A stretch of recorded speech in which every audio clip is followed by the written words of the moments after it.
дуруд бинандаи азизи саҳифаҳои иҷтимоии радиои ватан дар фейсбук, инстаграм, тикток, ютуб, ҳар ҷое ки моро пайгирӣ мекунед ва бовар дорам радиои ватан низ мешунавед ва ҳамзамон рӯи сомонаи www.vatan.tj онлайн дар тамоми дунё моро пайгирӣ мекунед. нашри навбатии барномаи пресс-клуб аст баъд аз таътили якуним моҳа ва меҳмони навбатии мо рӯзноманигор, нафаре ки таҷрибаи омӯзгорӣ низ доранд ва имрӯз барои омӯзиши бачаҳо дар самти журналистикаи муосир ҳаракату тасмимҳои ҷиддӣ ба роҳ мегиранд. саҳифаи зира медиаро роҳандозӣ карданд ва ҳамзамон барои омӯзиши як гурӯҳи ҷавонон дар лоиҳаи ҳамсояҳо, яъне соседи гурӯҳи рӯзноманигорои тоҷикистону ӯзбекистон низ ҳоло яке аз нафарҳои масъул ҳастанд. ва аксари рӯзноманигорои ҷавон ин бонуи хушқаламу хушсӯҳбату хушсимову хушсиратро ҳамчун муаллимаи азиз ба некӣ ёд мекунанд. Муҳайё Нозимова. идомаи суҳбат. хуб, пораи суҳбати моро бо Муҳайё Нозимова шумо дар шакли видеоӣ мебинед ки мо лаҳзаҳое ки барои мо ҷавобҳои хуб аз нигоҳи мо буд баротон пешниҳод мекунем. як суоли мо ҳамин буд ки чаро дар ҷомеаи мо то ҳол ин мондааст ки мо роҳбару вазиру раисҳоя дар маҷлису нишастҳо ҳудуди 1 соату 2 соату 3 соат бояд интизор шавем ва мардум дар толорҳову дар майдонҳо онро зиёд мунтазирӣ мекашанд. ва ҷавоби бону Муҳайё Нозимова чунин буд. ҳамроҳ мебинем. дар ин маврид ин ҷои узр надорад, яъне ки ин дастгирӣ ҳам набояд шавад. мисол ман муқобили ин ҳастам. бигзор вақте ки чорабиниҳо дар сатҳи расмӣ мегузаранд, вақте ки чорабиниҳо бо одамони мансабдор баргузор мешаванд, ин нодуруст аст. бале ним соат мумкин аст, ним соат қобили қабул аст, чун баъзе масъалаҳои организационные масъалаҳои ташкилӣ, бале баъзе масъалаҳои ташкилӣ унҷа танзим карда мешаванд, ба тартиб дароварда мешаванд, аммо на 2 соат 3 соат. ҳамасола баробари омадани моҳи шарифи рамазон боло шудани нархҳои маҳсулоти аввали ниёзи мардум дар бозор мавриди баҳсу сархати расонаҳо қарор мегирад ва аз лоиҳаи ҳамсояҳо, яъне соседи Муҳайё Нозимова пурсидем ки шумо як назарсанҷие дар бозорҳои Тошкент ва Душанбе доштед ё не? ин ҷолиб аст ки нархи гӯшт дар Ташкент қимат аст ё дар Душанбе? ҷавоба мешунавем, рафтем. яке аз мавзӯъҳои аввалине ки мисол иштирокчиёи лоиҳаи мо пешниҳод карданд, ин ҳамин буд ки дар шакли инфографика нишон додани нархи маҳсулоти аввалия дар Душанбе ва Ташкент. ва баъд аз як моҳ мо ин нархҳоро ҳамун рӯзи 12 апрел ин нархҳоро нашр кардем ва расо баъд аз 30 рӯз 12 май ҳамин гуна инфографика пешниҳод шуд ки чунин тарзи пешниҳод барои хонанда хеле мувофиқ аст. ӯ дар ҳамун расм мебинад ки кадом маҳсулот чӣ қадар меистад ва то чӣ андоза боло рафтааст ё поён рафтааст. баҳси марзии Тоҷикистону Қирғизистон низ имшабу рӯз сархати расонаҳост ва ин баҳс то таърихи 30 сола беш давом дорад. ва ин ҷолиб буд ки чаро чунин як лоиҳае бо номи соседи ё ҳамсояҳо бо кишвари Қирғизистон надошта бошем. Муҳайё Нозимова гуфт мо чунин як лоиҳае доштем. бубинем чӣ лоиҳа буд? тамошо мекунем. ҳамин лоиҳаро аввал бо Қирғизистон сар кардам, он буд ки маҳз ана ҳамин мушкилоти сарҳадӣ буд ва ман бисёр мехостам ки дар ҳамин лоиҳа ҷавонои мо байни худ созиш кунанд. онҳо, яъне ки ман аз таҷриба бисёр дидам ки журналистои сину сол рафта ва имрӯз ҳам ин кор исбот шуд ки журналистои ду кишвари мо наметавонанд ҳамкорӣ кунанд. бахусус насли калонсол. бале, ман насли калонсолро дар назар дорам ва ин хеле мутаассиф аст. барои мисол ин ҷои мутаассифӣ дорад, ҷои афсӯс дорад ки мо наметавонем барои насли ҷавон намуна бошем. мо наметавонем ба онҳо нишон диҳем ки ана шумо бубинед мо чӣ гуна кор карда истодаем ва шумо чӣ гуна. барои ҳамин ман бисёр орзу доштам. ин як орзу буд ки насли ҷавони мо тавонанд ҳамкориро ба роҳ монданд ва ҳамон гурӯҳе ки бо журналистони Қирғизистон дар мо буд, ҳамон гурӯҳ то ҳоло ҳам ҳаст ва медонед то як замон ҳамон гурӯҳ мисол хеле хомӯш буд, новобаста аз вазъи ана ҳамин чӣ мегӯянд ҳассоси миёни ду кишвар. албатта ҳар яки мо мисол ҳисси ватандӯстӣ дорем, албатта ҳар яки мо боварӣ дорем ба ҳақиқате ки ҳақиқат ҷониби мо аст барои журналистон ин замон хеле мушкил буд, чунки ана ҳамон пайдо кардани тавозун ва нигоҳ доштани касбият, нигоҳ доштани инсоният хеле мушкил буд. шабу рӯзе ки мавзӯи марз бисёр баҳс мешавад, рӯзноманигоро аз ду ҷониб якдигарро сахт гунаҳгору муттаҳам мекунанд ва зиёдтар дар расонаҳои байналмилал мо мебинем ки ҷониби қирғизистон ки бештар даъвои демократия ва озодии баён дар минтақаро мекунанд, дар расонаҳои байналмилалу дохилии худашон якҷониба мавзӯъро матраҳ мекунанд ва бештар ҷониби тоҷикистона гунаҳгор мекунанд, дар ҳоле ки ҳамчун рӯзноманигор бояд аз ду тараф таҳлил кунӣ, бетарафона бошад мавзӯъҳои баҳсиву ҷангиву марзӣ.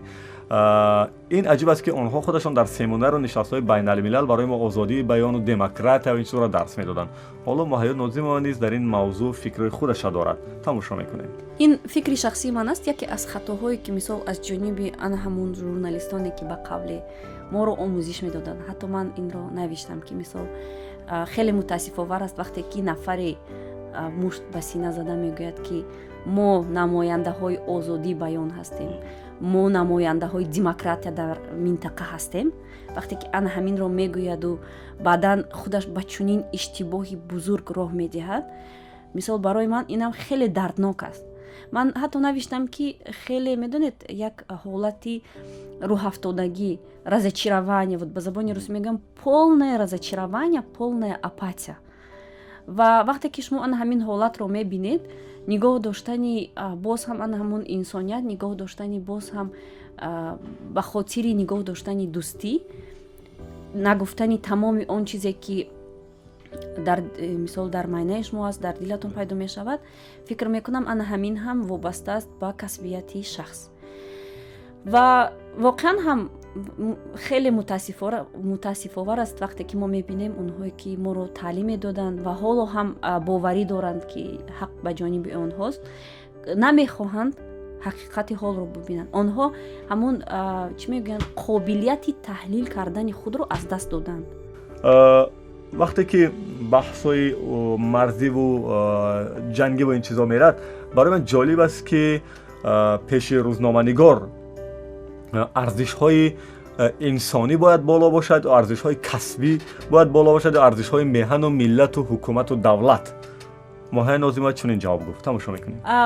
ин медонед ин суоли хеле духура аст, барои он ки пеш аз ҳама мо инсон ҳастем ва ҳар яки мо гуфтам ки ҳисси миллӣ дорем, новобаста аз он ки бисёриҳо моро мисол чандон дӯст намедоранд. аммо ман мисол борҳо, ман фақат аз номи худам гап зада метавонам ки борҳо гуфтам ки ҳисси миллии ман мисол чанд 10-20 баробар зиёд аз онҳое аст ки даст ба сина мезананд ва мегӯянд ки мо манфиатҳои ин миллата ҳимоя мекунем. лекин вақте ки гап дар сари касбият меравад, журналист бояд ҳамеша кӯшиш кунад ки адолатро бигӯяд, новобаста аз он ки он ҳақиқат талх аст ё ширин. ба хотири ан ҳамин гуфтани адолат пеш аз ҳама аст дар касби журналист. хеле мушкил аст. бо ташкилотҳои хориҷӣ низ Муҳайё Нозимова барои амалӣ кардани нақша ва идеяҳояш зиёд кор мекунад ва ғайриихтиёр аст ё чизе дар нишасту суҳбатҳои алоҳидаи рӯзноманигорӣ ва нафароре ки бо ташкилотҳои байналмилал кор мекунанд, нимшӯхиву нимҷиддӣ агентҳои хориҷӣ низ мегӯянд. ҳоло Муҳайё Нозимова чӣ далел дорад? Тамошо мекунем. агентҳои хориҷӣ ин як медонед мисли ҳамон байка шудааст, мисли мегӯянд беадабӣ накун ки ту баба мехӯрад, ин мисли ҳамон шудааст. лекин рости гап бовар надорам ки ин чунин бошад, барои он ки агенти хориҷӣ шудан нашудан ё ин ки ба манфиати миллат кор кардан ё накардан вобаста аст пеш аз ҳама аз шахсият. охирон суол мавзӯи оиладорӣ буданд. бо дӯст бародари мо Рустам Маилов, Муҳайё Нозимова оиладор ҳастанд ва соҳиби фарзандои ноздонае ки боиси ифтихорашон низ ҳаст ва боиси ифтихори мо низ, чун якешон чемпион ҳам аст дар самти каратедо, хато накунам агар дар гуфтани нави варзишашон. ва ин чӣ буд? муҳаббат ё интихоби касе буд чизе ки бо акаи Рустам онҳо оиладор шуданд, чун шаҳрванди Тоҷикистон ҳам бошад агар миллаташон озарбойҷонӣ буд. яъне қиссаи муҳаббати онҳоро биёд ҳамроҳ мешунавем. гуфти гапҳои русо ки это была большая любовь. аслан дар мавриди оила мо бо Рустам ҳангоме шино шудем ки ман дар як филм ба ҳайси тарҷумон як гурӯҳи наворбардорони филм аз хориҷа ба Тоҷикистон омаданд. Унҷа буд канадагиҳо, русҳо, афғонҳо ва ман ба ҳайси тарҷумон будам ва ҳамоне ки скрипт менависад. Шумо худатон аз ин чиз хеле хуб огаҳ ҳастед. Оне ки мисол дублҳоям менависаду бахусус вақте онҳо бо плёнка кор мекунанд. ба хлопушчик ёрдам мекунад.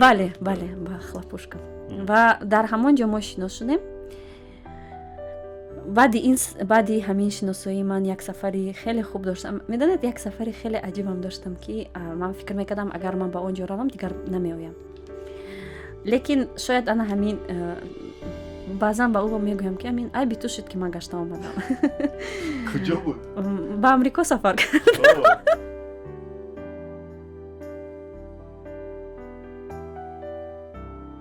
мехостам дар он ҷо таҳсили худа идома диҳам. Ман зиёд мехостам аз хурдӣ ки дар хориҷа таҳсил карда бошам. Ба ҳар ҳол бода чи ба хотира ки Рустам омада чи гап шуд? Шояд ана ҳамон муҳаббате ки мо ҳамагӣ як моҳ ошно будем, дар ҳамон филм як моҳ кор кардем. Баъди анҷом ёфтани филм дӯстии мо идома ёфт ва чун худашро медонед ҳамчин як инсони хеле ғамхор муаррифӣ кард.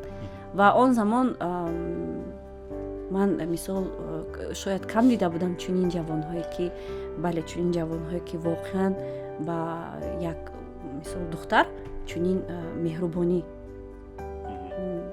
баён кунад. Ва ҳамин хотир вақте ки ман ба Амрико рафтам, як барномаи мубодилавӣ буд, омӯзишӣ буд. Ман бисёр мехостам ки дар он ҷо баъди хатми донишгоҳ буд. Мехостам ки дар он ҷо магистратураи худро тамом карда баъдам гашта биёям. Лекин вақте ки ман мисол бо Рустам шинос шудам, гуфтам ки не, беҳтараш ки бале беҳтараш ки ҳарчанд вай чизе нагуфт, гуфт мисол интихоб аз ту аст. Ва ман гашта омадам, мо оиладор шудем ва ман имрӯз ягон маротиба пушаймон нестам. Оиларо қурбони карьера кардед? Пушаймон ҳам нестам. Ака Рустам инҷа оилаи оно дар инҷа будане ки бачаи омадааст? Не, Рустам худаш дар ин ҷо таваллуд шудааст ва шаҳрвандии Тоҷикистонро дорад. Падараш вақти ҷавонӣ мисол ҳамчун мутахассиси ҷавон аз Озарбойҷон ба Тоҷикистон равон карда шудааст. Баъд ба ватани бобои ака Рустам рафтед ягон бор? Бале, мо чанд маротиба будем, мо оилавӣ рафтем. баъдан боз як маротиба ман худам танҳо рафтам. саломату сарбаланду хонаобод бошен. Сипос мегӯем ба меҳмони азизамон ки даъвати моро пазируфтанд ва вақташонро ҷудо кардан барои ин суҳбат. ман далер имомалӣ панде ки аз ин суҳбат бардоштам ҳамин аст ки бо пули қалам низ мешавад хона харид. муаллифи барномаи пресс-клуб Субҳон Ҷалилов.